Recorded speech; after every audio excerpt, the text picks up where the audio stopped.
Welcome to another edition of the Rap Soul Podcast. I am your boy 12 Kyle. I want to thank you all for tuning in as you do each and every week. Again, this is the Rap Soul Podcast. This is the intersection where we have discussions about music, more specifically artists, music from the 80s, the 90s, and the 2000s when it comes to hip hop, R&B, rap, and soul music. Simply put, this is the best music podcast that you've never heard until right now. Again, I want to thank you all for tuning in to the Rap Soul Podcast. If you're watching on YouTube, thank you for watching. We definitely appreciate it. All right. So in this episode, what I want to talk about is the idea or the concept of an album being called or labeled an instant classic. I came to this discussion because in one of my group chats, we had a full-blown, I wouldn't call it an argument, but a heated discussion about the term instant classics and if you could indeed label an album an instant classic. So before I get into the particulars, I want to ask you one simple question. Do you believe that an album can be deemed an instant classic after hearing it for the first or second time? That's the question. And that question got thrown out in the group chat, and the answers were crazy. But shout out to the fellas in the group chat, our Dead End Sports group chat. I'm not going to name any names, but if you know Dead End Sports, you know who's in the crew. Shout out to my boys. All of them got mad love for them, and we've been kicking it probably, 15 years now? It's been a long time. And one of the dope things I love about the Dead End Sports crew in our group chat in particular is particularly as we've gotten a little older in the years, we've expanded the crew and brought more people in, right? And so our ages range from I think Q is the youngest. I think Q is 27. Nick might be 29, 30, somewhere around there. And I think Jalen's 30. And then Ken and I are probably the oldest. I'm 52 and I think Ken just turned 50. So, we range in age and so it's everything in between there. And so a lot of times, particularly when we talk hip hop, the discussions can be all over the place, but it's always interesting because you can kind of tell an age gap to some degree, but very well respected hip hop heads, obviously. And so it started out and I'm not going to name any names, but it started out, somebody had posted, they said, Stillmatic is aging great, but the Blueprint was a classic on the first listen, and it's even more classic now. And I simply responded, no album is a classic on the first listen. LOL. And I really meant that. And so they responded back by saying, that's cap. I think there's a such thing as instant classics, and I think they exist. And then subsequently, the fella started naming off some albums that they deemed that were instant classics. For example, Blueprint, Coming Out Hard, Riding Dirty, TM 101, the Machiavelli album. Then someone else said The Carter 3, Good Kid, Mad City, My Beautiful Twisted Dark Fantasy, Food and Liquor. Someone said Ready to Die, Life After Death, Only Built for Cuban Links, To Pimp a Butterfly, Damn, Aquemini, Stankonia, The Chronic.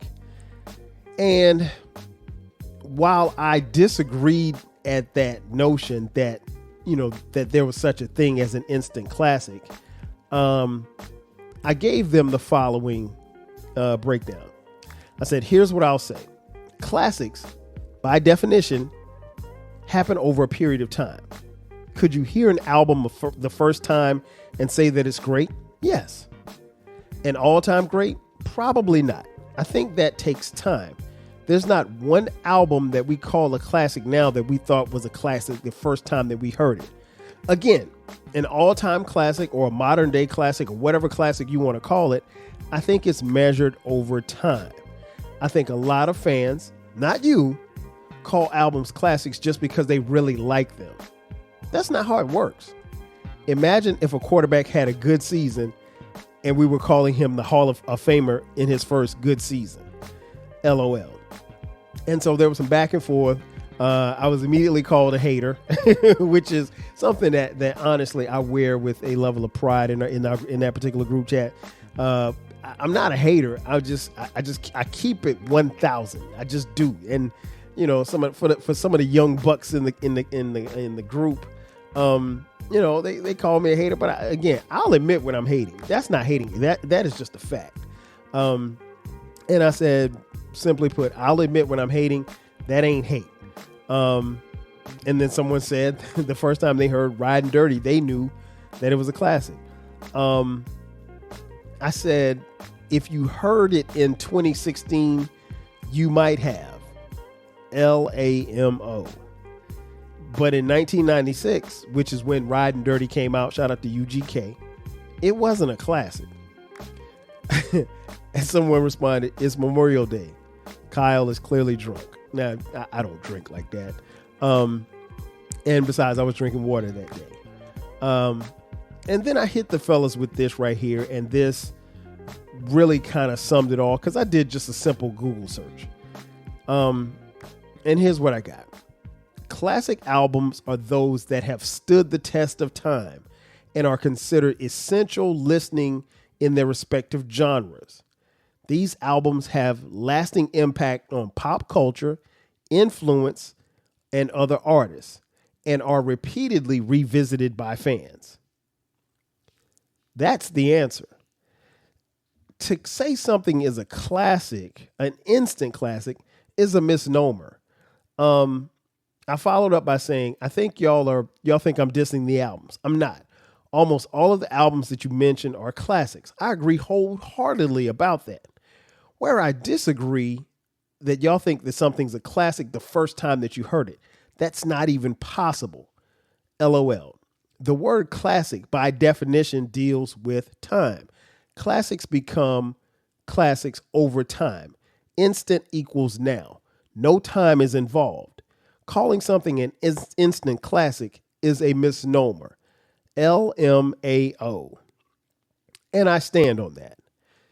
The thing is that it's just what I said.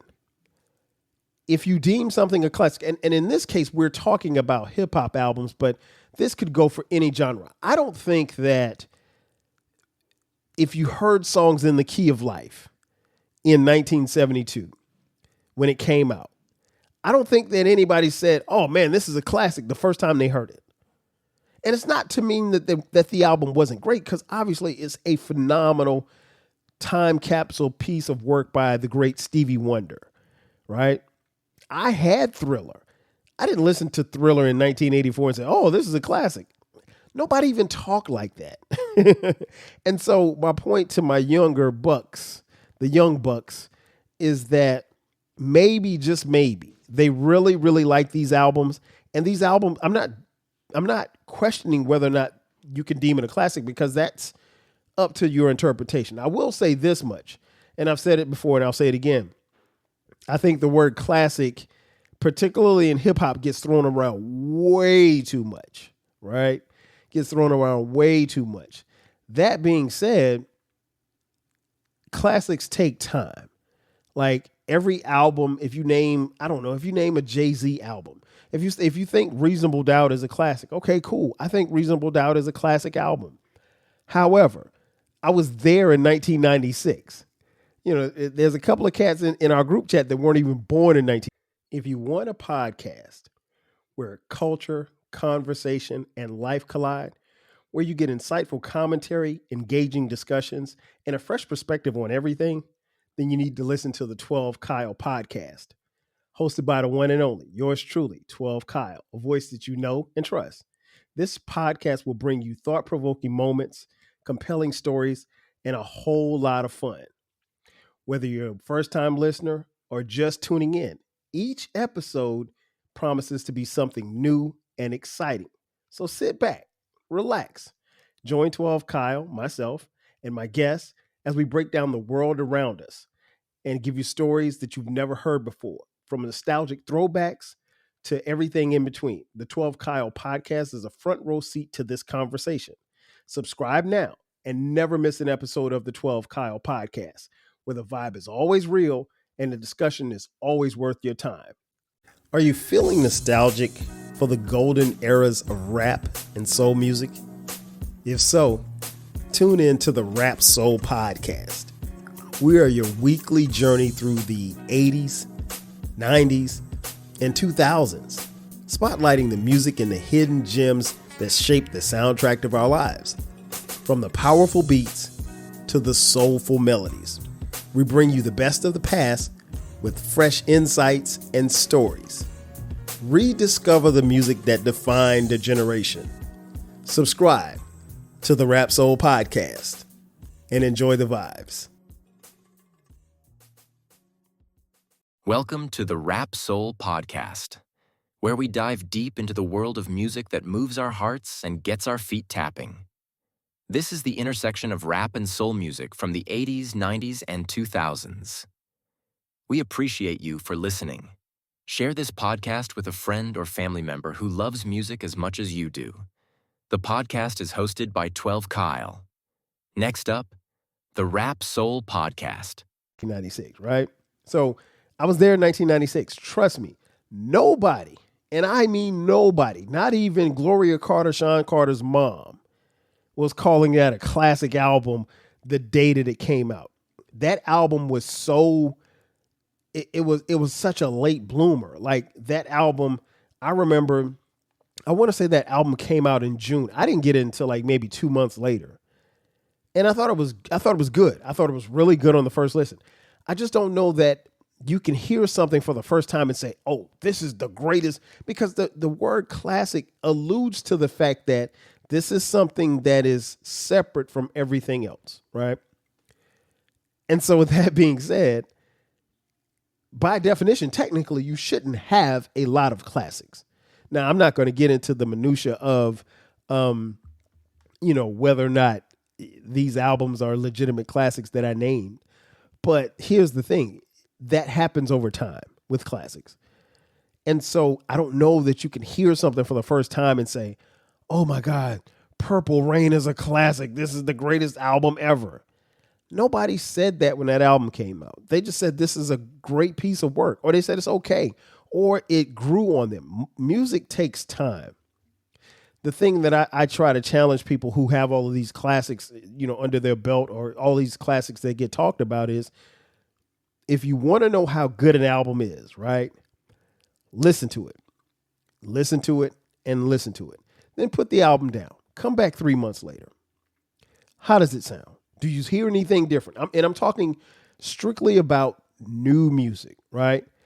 So something new comes out in June. Let's say, because at the time of this recording, the month is June.